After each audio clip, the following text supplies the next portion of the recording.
That'll do. Hello, friends. Welcome or welcome back.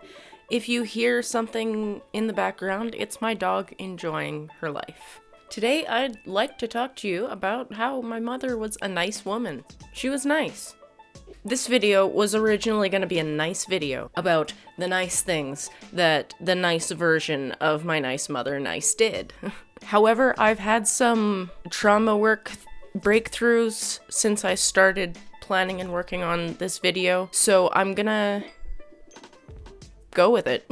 We're gonna talk about how nice my mother was, but we're gonna be honest and let you know that it was because she had a mask on. People who only knew her public persona would never, and still do not to this day, believe the things that she was capable of behind closed doors. Her public persona was everything that she wanted to be and maybe truly thought that she was. Her public persona was funny, laid back, sweet, kind, always stood up for the underdog, loved her kids more than anything, and boasted our intelligence, like just a little too much. Her public persona went above and beyond, and her public persona was a hero. Did I mention that she was a hero? Because she really wanted you to know that she was a hero. One time in my final year of film school, she brought a big thermos of hot chocolate to us when we were shooting my student film in the cold, dark middle of the Alberta winter night. One of my classmates actually... Sadie, do you mind?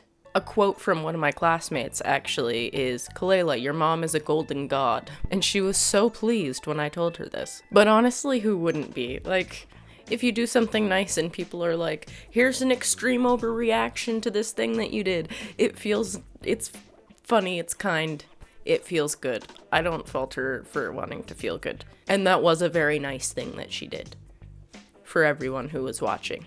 Ironically, this was the film whose script I was working on the night that some pretty serious stuff went down. I made a blog post about it. It'll be linked in the description. This is the script that she flung dramatically across the lawn while choked me on the sidewalk. But gosh, the hot chocolate in the middle of winter was clean slate, am I right? My mother did have some pretty amazing qualities. She was a mama bear, for sure. If anybody else came after me, she would go after them tenfold. I felt very protected from the outside world. I was also, hidden from the outside world. I wasn't allowed access to the internet. I wasn't allowed to educate myself on things. I had to take her word for it. Anyway, that's not what this video is. She really truly did love her children, but believe me when I say that she should not have been a mother.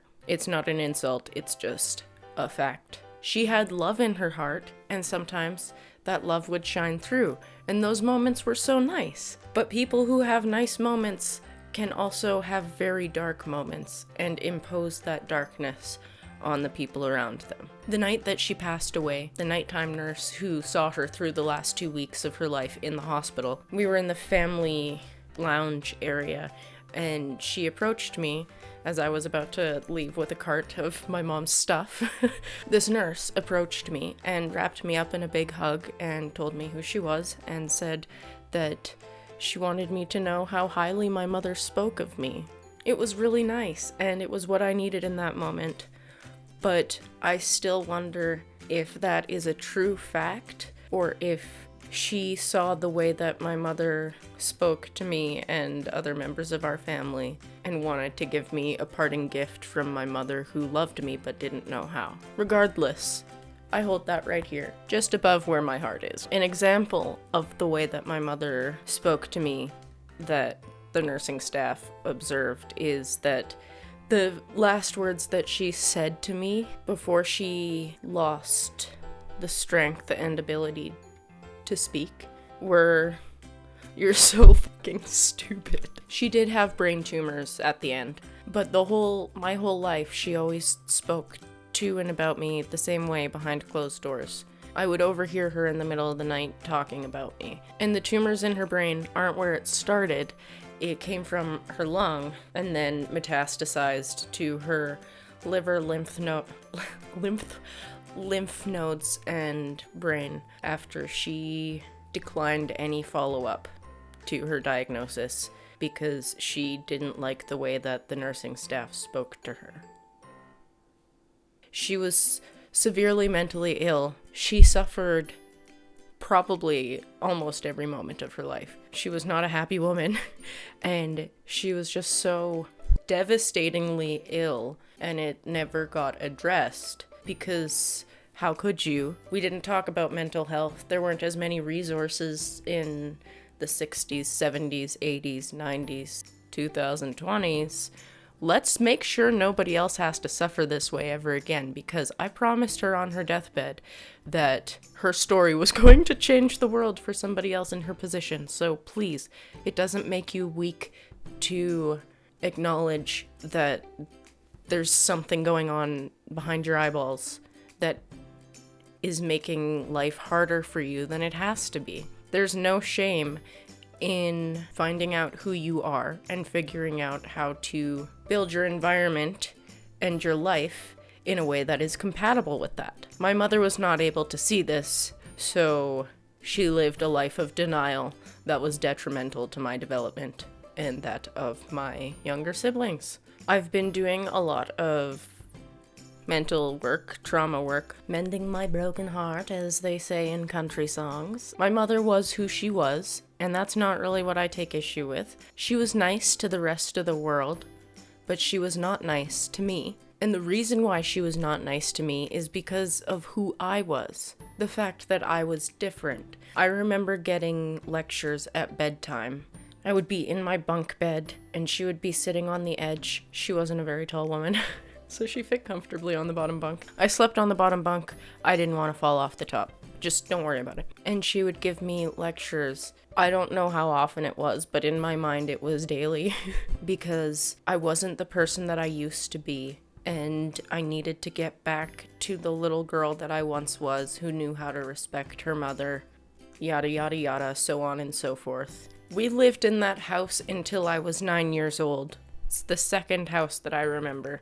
In 1993, my mother packed me up and moved me from British Columbia, where I was born, back to Manitoba, where she was born. I would get in trouble for the way that I was. She wanted me to be different, like, not like other girls, but not like that. She wanted me to be like this tomboy who was really outspoken, but also like cool and smart and not like other girls, and was pretty but didn't care about being pretty. Oh my gosh, I was encouraged to abandon femininity entirely. So she liked that I was a little different, I think, but I'm also sure that she resented me for it, because with her being who she was, she saw me as an extension of herself. So if I wasn't perfect, she wasn't perfect, and that's impossible, so I'd better be perfect, you know? But she would scold me and physically discipline me for a lot of things. And there's the stuff that, you know, oh my gosh, my kid said a bad word, or my kid is throwing things at me and being disrespectful. Like, you know, there's things, there's behavioral things that need some guidance. However, she attacked my character from a very young age and sexualized me from a very young age and taught me that my body was not my own from a very young age. Is that healthy motherhood? That's my question. But I would get in trouble for not understanding things and for not looking at her with enough love in my eyes, whatever that meant, for not looking her in the eyes, for my body language and the way that I walked, for my body and the way that it was.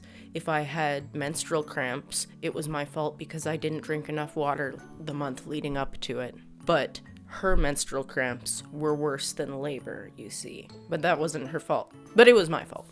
And if I asked to go see a doctor, she would have an emotional meltdown asking me how I could betray her that way. My mother was nice. Depending on who you were, she was nice to you. But she wasn't nice to me because of the way she was worried other people would perceive me. She wasn't nice to me because of the way that I am, because of who I am. And that, my friends, is not nice. She also did this to a sibling of mine. She froze out one of them and repeated her antics from my childhood on the other one, having seen that it worked because I tried so hard to impress her and to act normal. But the fact that she also did it to my younger sibling, that's not just not nice. That, to me, is what is unforgivable.